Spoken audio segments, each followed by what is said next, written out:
it was when I was 8, I remember we had family prayer, and I announced to my mum, who was in the room with myself and my younger brother, that I was thinking about being a priest.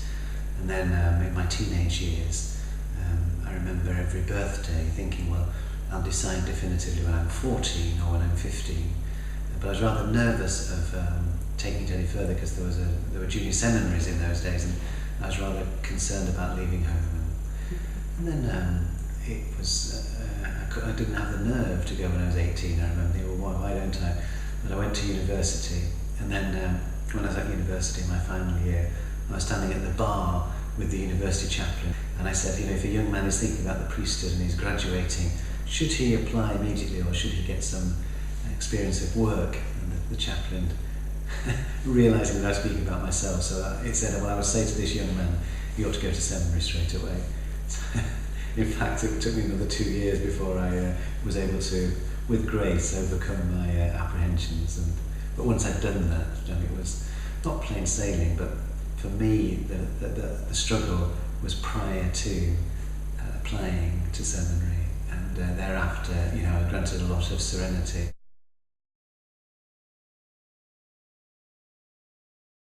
Yes, it was the strain of being a public person when I was a young priest really struck me, so that I remember when I first wore the collar on the street, some lads, I think intuiting that I was feeling a little bit uncomfortable, ridiculed me, just in a quite a humorous way, just shouting out "Praise the Lord" in a shopping precinct.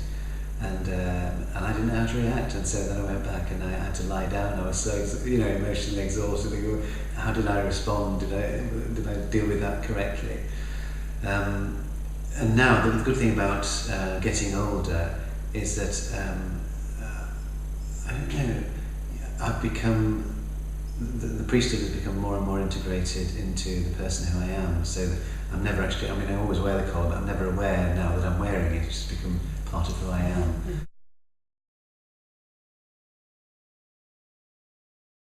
The groups are good.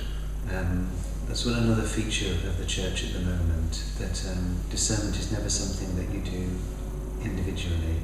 And I speak as somebody who tried to do that because I was fearful of pressure being put upon me. So conversation needs to be initiated.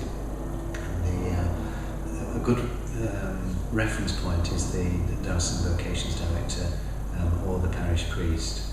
And the only thing that we want in the church, I can speak on behalf of female religious orders as well, I think, in this is happy people, either in female religious life or in the priesthood.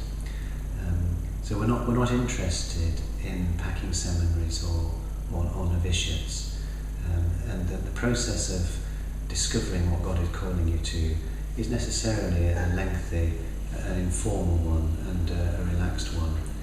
And I think that often when a young person feeling lonely with the faith, feeling that God is calling them to do something, when they approach somebody who has been given a certain authority in the church to help them with the discernment, regardless of whether they go on to be a religious sister or a priest, this will be an important moment in their personal conversion, and also a moment when they participate in a new way in the life of the church as a community. And they're bound to meet new friends, make new contacts, and that will enable them not only to emerge from that sense of loneliness, but also to discover new possibilities of contributing to the life of the church, which is a key thing.